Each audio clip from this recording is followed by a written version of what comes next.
Hello, and welcome to this episode of National Geographic.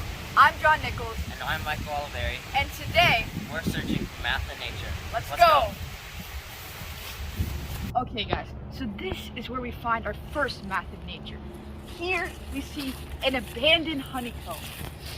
And the mathematical thing we see here is tessellation.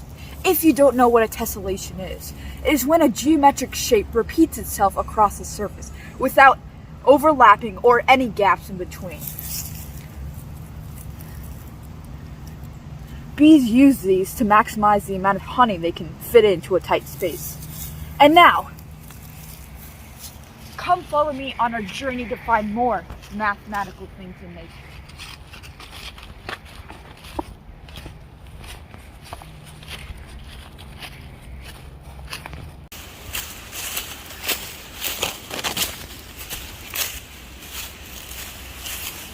Here, we find our second math in nature in these tree branches, which represent fractals.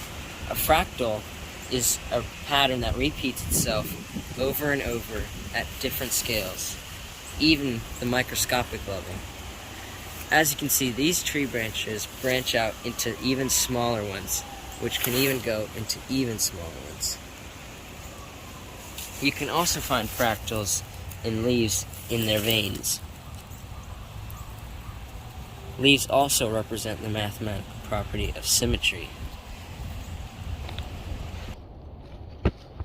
Listen, kids, don't try this at home. We are untrained professionals here.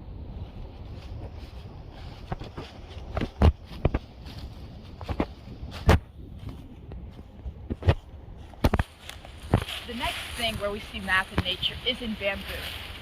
And bamboo increases exponentially. And if you don't know what that means, it's the quantity rapidly increases over time. So at first, it might have started as one bamboo, then two, then four. But over time, it has produced a whole army of bamboo. This is an invasive weed to North America.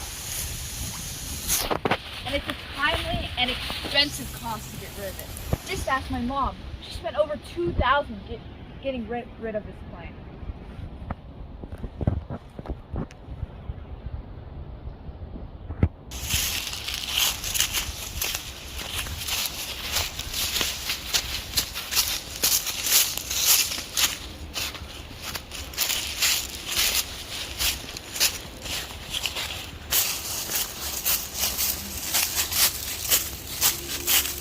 As you can see here, we find an old cut-down wooden log. And this log represents the geometric property of concentric circles. An object is considered concentric when two or more objects, or in this case circles, share the same center or axis. And these circles are actually called annual rings. And these annual rings are formed over time to show the growth that this log or tree has gone through. So we see our final math in nature, which is the pine cone. It might look small and unimportant, but it shows a significant part of math. It shows us the Fibonacci sequence. So the Fibonacci sequence is a sequence of numbers where the previous two numbers equal the third one. So for example, 0 plus 1, that's 1. 1 plus 1 is 2. 2 plus 1 is 3. 3 plus 2 is 5. 5 plus 3 is 8. 8 plus 5 is 13, and so on. And the pine cone exhibits it with its needles. You can see there's 1 there, then it goes to 2, then it goes to 3, then you see 5, and then 8, and so on and so on.